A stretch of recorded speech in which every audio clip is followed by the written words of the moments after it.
This is me sprinkling a secret ingredient. Bang! I'm gonna take you into my secret kitchen. On some dumplings I'm making for my roommates.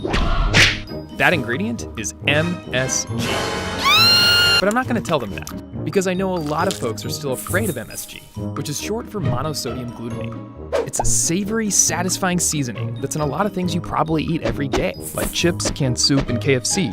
But for some reason, when it's used in East Asian cuisine, especially Chinese food, people freak out. There was even a condition named after it, Chinese restaurant syndrome. Some symptoms supposedly included heart palpitations, headache, chest pain, and others went so far as to say irreversible brain damage. But study after study has shown MSG isn't the cause of any of these symptoms. The FDA, the EU, and the UN all say it's safe to eat, and we certainly don't hear about 1.4 billion people in China experiencing any side effects. So why do so many people think MSG is a dangerous ingredient? And why was Chinese food targeted? The late Anthony Bourdain had one theory. You know what causes Chinese restaurant syndrome? Racism. I decided to investigate by eating, cooking, and breathing MSG for a few days. Hi, I'm Yara, and I absolutely love Chinese food. I eat it a lot. But I've never experienced this so-called Chinese restaurant syndrome, ever. So I went to New York to meet a Chinese-American chef who isn't shy about publicly using MSG. And he has a rad Brooklyn accent. Hi, I'm Chris. Chris is known for his dumplings. This is incredible. Thanks, man. And uses MSG specifically in his stir-fries. So we poured some raw MSG out on a table. And I tasted this one kind. And then this MSG-filled chicken powder. If you go to diners where they have soup, they're not boiling bones for 8 hours. They're using this. But you don't come out of there saying, I have a headache. This stuff is so damn tasty. But why? Monosodium glutamate is 1 part sodium and 1 part glutamic acid. When it dissolves in your mouth, the two separate. And once that glutamic acid is free, it causes a flavor explosion on your tongue and brings out a unique, hyper-savory, meaty taste that consumes your whole mouth. That taste is called umami. Aside from sweet, sour, salty, and bitter, it's the 5th flavor the human tongue can sense. And it was discovered by Japanese scientists who basically extracted MSG from seaweed in 1908. And that umami flavor bomb, that free, unshackled glutamic acid, is also naturally found in things like tomatoes, mushrooms, and Parmesan cheese. But MSG in its powdered form, that's basically pure, unadulterated umami. Chefs these days love adding umami to their food, which is what we did. Umami. Umami. Umami. And then we sprinkled on one final source of umami, MSG. It's as a finisher. You want to just a little bit and use it sparingly. When I was in China, though, they were a little bit more generous. I was always a little bit little cheap with it. And they go, no. Oh. Scoop, right? Wow, that's so good. Absolutely nothing happened. No headaches, no palpitations, no nausea. If you go to China and you go to the supermarkets in China, you're going to see aisles of MSG like you would see here for cereal. We're talking about MSG. There's a little bit of racist undertones to it. And, you know, some of the older crowd will come over and they'll be right to your face. They'll be like, you don't cook with that MSG stuff, do you? I know you're from China, but you're in America now, so you got to do things the way we like it. But how did MSG come to get such a bad rap? I wanted to know.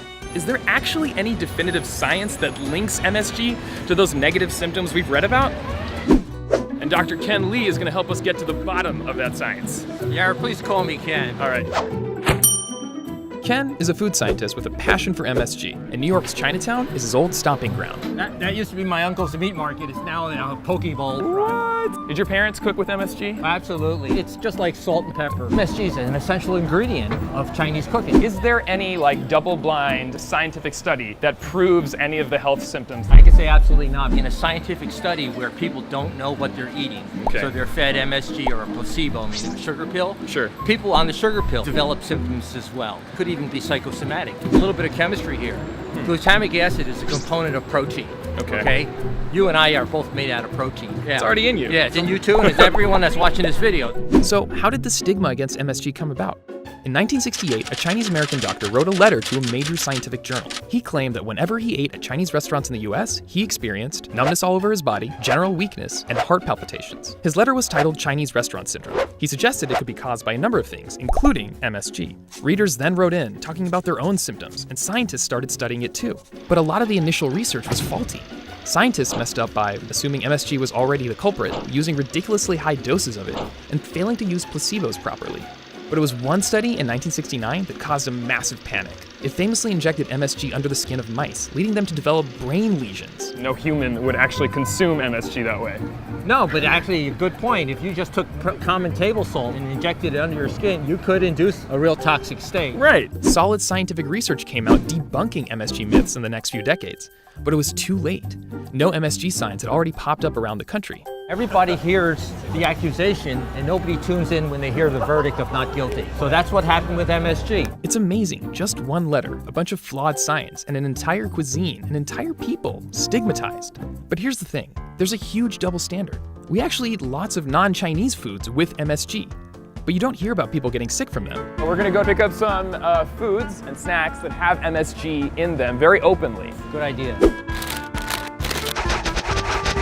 All of these have MSG in them. However, when it's in these, it doesn't seem to generate a controversy. You won't find a label on any of these products, MSG free, because MSG is accepted as a generally recognized as safe substance by the Food and Drug Administration. What are you feeling? A Dorito. Doritos? Yeah. Okay. Clink. Oh, hey, Oh God.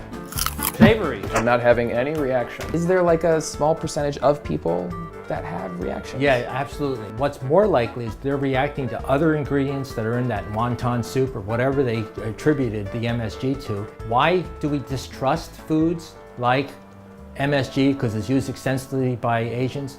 It's just ignorance. So if MSG is in all these Western foods, why do people freak out when it's in Chinese cuisine? We met up with Sarah Lone.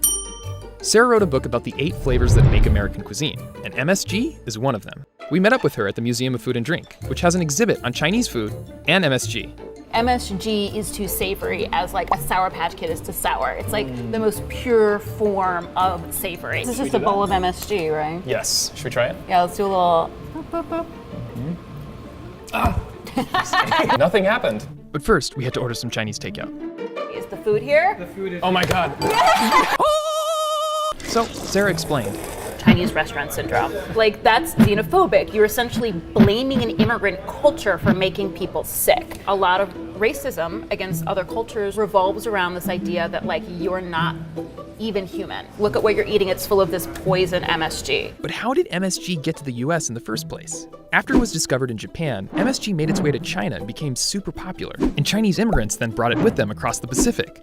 But one of the main ways MSG actually entered America was through canned food. By the 1930s, the US had become one of the largest buyers of MSG in the world, and the seasoning eventually found its way into military rations, condiments, TV dinners, you name it. The major consumers of MSG in this country aren't Chinese restaurants, it's American processed food. Every brand from Kraft to Kentucky Fried Chicken. And I've never heard someone say that they have Dorito syndrome. That is not happening. Americans like to blame immigrants for things. When Italian immigrants first came here, they were villainized for their use of garlic. And garlic was, I know it's laughable right now, what American doesn't cook with garlic? The smell, the flavor was really symbolic of not wanting to become American. 4, 5, 6 generations later, we love Italian food. So could MSG one day be as widely accepted as garlic?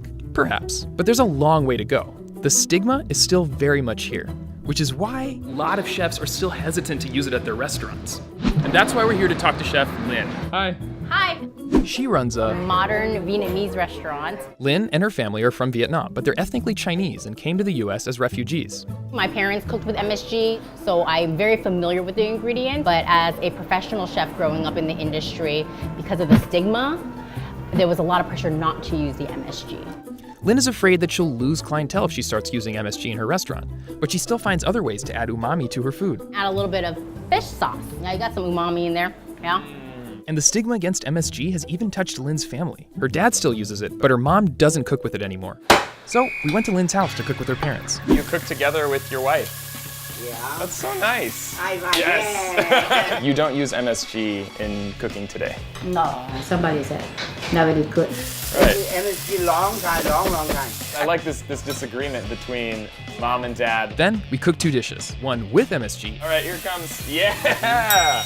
and one without, to see which one tastes better. My goodness. So let's try without. Tasty. Okay.